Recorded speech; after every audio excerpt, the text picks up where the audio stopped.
इन्होंने कहा ये 5-5 वर्ष के, इन्होंने कहा हम अभी तो नहीं रहेंगे, हम नहीं, हम तुम्हारी सृष्टि सृष्टि के चक्कर में हमें नहीं पड़ना, आप देखो आपका काम जाने, आप जानो, हम नहीं जानते, हम नहीं करेंगे, हम तो अपने भोलेनाथ बम बम भोलेनाथ उनका ही भजन करेंगे बस। उन्होंने साफ मना कर दिया वही बचपन से। और ऐसे थे कि भगवान की ऐसी अनुकंपा उनके ऊपर, उसमें भगवान की ऐसी अनुकंपा कि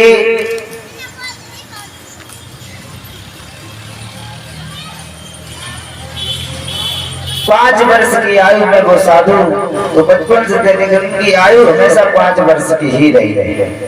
और एक बार वो भगवान विष्णु के धाम पहुंच गए, विष्णु के धाम पहुंचे। जय और विजय नामक 2 पहरेदार विष्णु के उस द्वारे पर पहरा दे रहे थे। उन्होंने समझा कोई बच्चे खेलते हुए आ गए और उनका रूप देखा तो नंग धड़क बिल्कुल भूतधारी, उनको देखकर उन्होंने समझा कि ये बच्चे हैं। अपमान कर दिया तो उन्होंने श्राप दे दिया कि जाओ 3 जन्मों तक।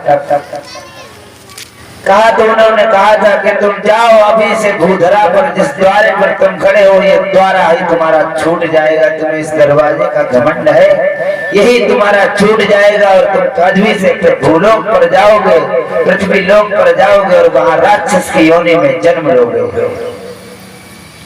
भगवान का नहीं, भगवान विष्णु योग निद्रा में थे और भगवान विष्णु जब योग निद्रा में थे तो जब लक्ष्मी जी गई भाग के गई कि जय विजय को तो बहुत बड़ा श्राप मिल गया, वो ऋषि आए और उन्होंने ऐसा ऐसा कहा और उन्होंने श्राप दे दिया। भगवान विष्णु वहां से भागे और भागते हुए आए, हाथ जोड़े प्रभु चरणों में गिर गए, माफ कर दो, ये दोनों बालक ये भी इतना नहीं आपको पहचानते, मैं जानता हूँ, लेकिन आप इन्हें क्षमा कर दो इन्हें। भगवान विष्णु ने उनसे विनती की तो उन्होंने कहा ठीक है, कोई बात नहीं। साधु संतों का संग हृदय नवनीत समाना, संत का हृदय मक्खन की तरह मुलायम होता है। संत वही होता है जो कभी शालीनता होती है, जिसके अंदर शालीनता होती है, सहने की ताकत होती है, संतोष होता है। एक बात आप जानते हैं, दुख से लड़ने का क्या कारण है? सबसे बड़ा अस्त्र अगर दुख आपके ऊपर है, लोग कहते हैं मैं दुखी, इस संसार में दुखिया सब है, सुखी कोई नहीं है।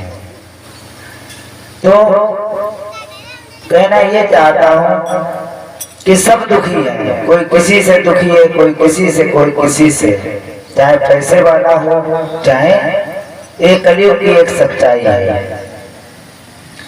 कलयुग की सच्चाई में,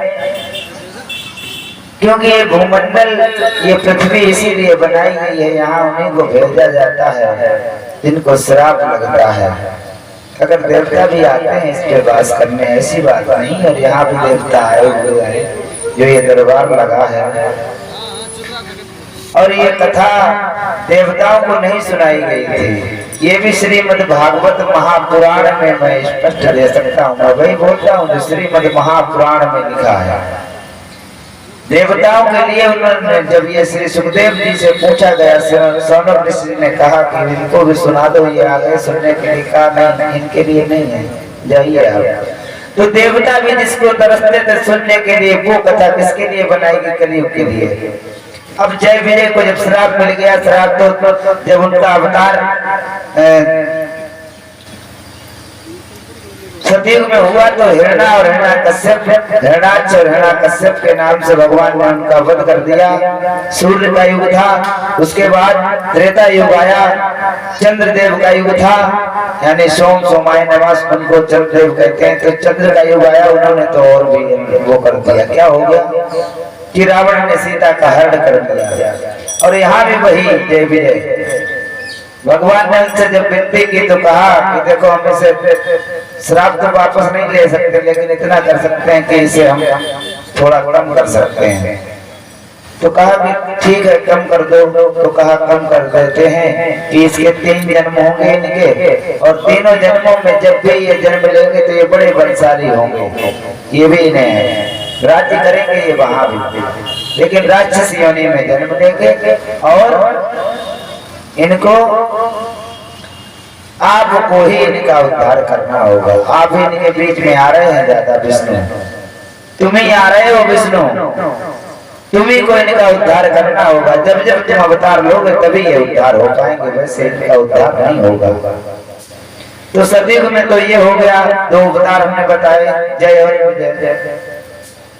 अब त्रेता में आए तो उन्होंने रावण और कुंभकर्ण, इसका मतलब हुआ रावण कुंभकर्ण। महाराज जी थोड़ा एक मिनट केवल। त्रेता में आए तो रावण और कुंभकर्ण, अब इनके अत्याचार बढ़ने लगे बहुत ज्यादा, इनका भी भगवान राम ने अंत कर दिया। और कलयुग में इनका अवतार हुआ शिशुपाल और दंतवक्र के नाम से। इन्होंने भी बहुत उत्पात मचाया, बाद में भगवान कन्हैया ने इनका भी अंत कर दिया। और जब अंत करने के बाद इनका उद्धार हो गया, तीनों उद्धार हो गए। अब अपनी सत्य घटना आपको बता दें कि भगवान को क्यों मानना चाहिए, यानी दरबार में जहाँ भगवान का दरबार हो वहाँ जाना चाहिए। क्यों जाना चाहिए?